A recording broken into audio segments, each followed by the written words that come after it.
Sous le thème central Réinventer l'expérience client à l'ère du digital, la 4e édition du Rendez-vous de l'assurance de Casablanca propose d'entrée de jeu à l'assurance d'utiliser le digital pour se rapprocher des populations auxquelles elle peut apporter un bien-être certain à travers la protection contre les risques. I really believe that insurance plays a critical role to the well-being of individuals, of families, and of businesses. I believe that the insurance industry needs to pursue all new technology. Digital is certainly part of that. With big data, access, young people are so used to their smartphones now that, yes, you need to be able to communicate with them. But part of my speech today was in a rapidly changing world where we're simply waiting for the next email, the next text, we mustn't forget those things that we still hold dear, our values, where we still appreciate great things like the Great Rift Valley. And the people take time out from a busy world to go and see that.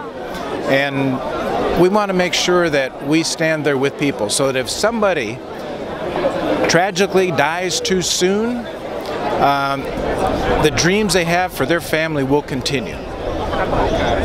Nécessité ou opportunité, le digital devrait permettre de faire bénéficier l'assurance à tout un chacun. D'abord, le digital, c'est une révolution qui aujourd'hui touche l'ensemble des aspects de la vie des citoyens de par le monde. Alors, particulièrement sur le continent africain, le digital est un moyen exceptionnel pour encourager et pour faciliter l'accès d'une large partie de la population aux services financiers et aux produits d'assurance en particulier. Parce que ça permet tout simplement un accès à des coûts qui sont moindres et ça permet d'offrir des produits d'assurance et des produits financiers de manière large qui sont simples, efficaces et qui répondent aux besoins des citoyens. Sans ces technologies-là, il aurait été difficile d'accéder à ces consommateurs avec des prix raisonnables et avec des modèles qui soient économiquement viables. À travers une approche très collégiale, les organisateurs ont tout d'abord proposé aux participants un panel sur l'adoption d'une stratégie digitale par l'entreprise tenue par des intervenants de haute facture. Oui, notre métier, c'est d'aider les entreprises à se transformer.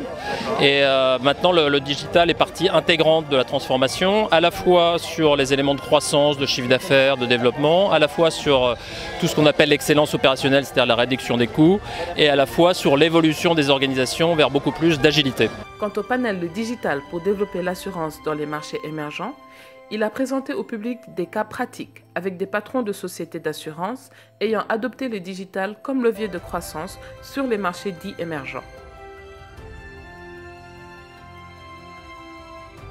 Le digital, c'est aussi une prolifération d'objets dits connectés, des voitures aux smartphones. Ces objets en savent de plus en plus sur nous. Ils collectent notre position, apprennent nos habitudes, connaissent nos humeurs, notre statut physique, voire médical. Tout cela, c'est le big data. On pourrait penser que c'est de la science-fiction, mais... No, it's real. It's happening right now. You've got a cell phone, I'm sure, a smartphone. It's collecting data about you right now. Maybe even tonight, because our cell phones have been so close to each other, you might even get a recommendation to connect with me. These things are real, yes. Aujourd'hui, il y a près de 900 millions de téléphones portables en Afrique, dont 150 millions connectés à des services de transfert d'argent comme M-Pesa au Kenya ou Orange Money en Afrique de l'Ouest.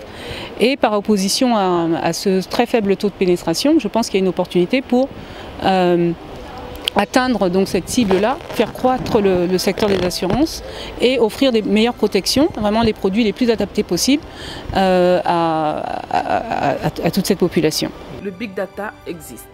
C'est un fait. Ce terme générique désigne l'ensemble des données collectées par l'ensemble des dispositifs électroniques connectés à Internet, au cloud. Cependant, comment exploiter ces données? Comment les consolider? Comment les lire, les comprendre? Quel algorithme faut-il? Quelle intelligence artificielle? I think the challenge with big data is we have a lot of data, but how are we going to mine it? How are we going to understand what's in that data? The other challenge is we're basing our models on old data where the world is changing very quickly, so maybe old data is not a very good predictor of the future anymore. Le big data, une opportunité saisie par les géants du digital pour mieux connaître leurs clients et leur proposer ainsi des services plus personnalisés. Mais qu'en est-il pour le monde de l'assurance? I think that big data presents an opportunity for insurance companies.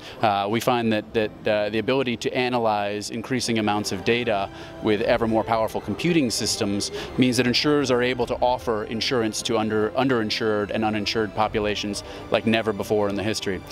Donc il y a une grande opportunité pour offrir des produits d'assurance adaptés à tous ceux qui n'ont pas d'assurance ou ceux qui sont sous-assurés. Pour l'assurance, le Big Data permet d'offrir des produits d'assurance, dont de protection, aux personnes qui ne disposent pas d'assurance ou qui sont sous-assurées. Une connaissance accrue du client, des services plus personnalisés, le Big Data pose néanmoins une problématique de taille, la protection de la vie privée.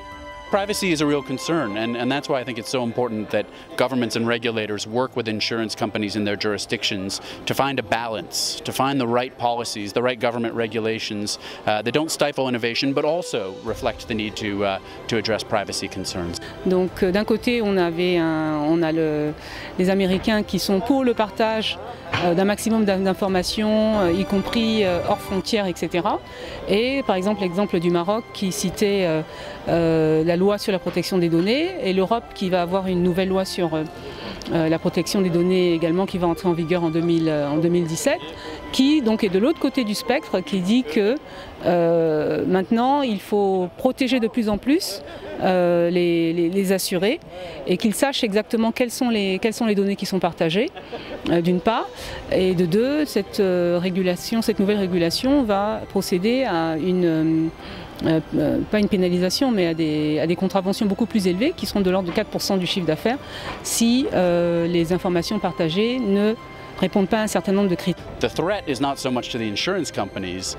I think that the threat comes from some government policies which restrict the flow of data across borders. Opportunité ou menace, tout le monde veut sa part du Big Data. Mais peut-on accorder plus de confiance aux assureurs sur notre vie privée que les géants du cloud ou du e-commerce?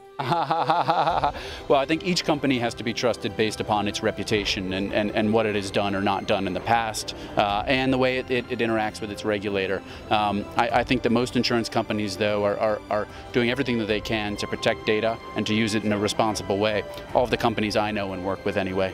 Grâce à la forte pénétration du mobile, le digital représente une magnifique opportunité de développement du marché des assurances. Mais M. Jad Harris de AXA nous rappelle que le digital n'est pas une fin en soi, le métier d'assureur étant de protéger des femmes et des hommes.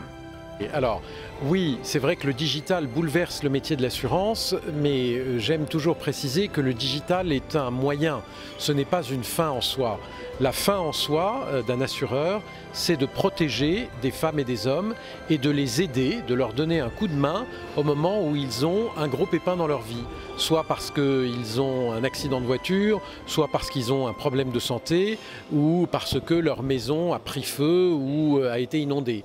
Et l'assurance, ce sont des hommes et des femmes qui tendent la main à leurs clients à ce moment-là, au moment où ils ont besoin d'être aidés pour faire face à ces situations dramatiques. Dans tout secteur d'activité, il y a régulièrement des nouveaux entrants. Et quand les technologies évoluent, il y a encore plus de nouveaux entrants qui peuvent se poser la question de rentrer dans tel ou tel secteur. Mais je pense que ces nouveaux acteurs ont encore beaucoup à apprendre sur le cœur du métier de l'assurance, sur la noblesse aussi du métier de l'assurance, qui est de protéger justement ces hommes et ces femmes et de les épauler le jour où ils ont un accident.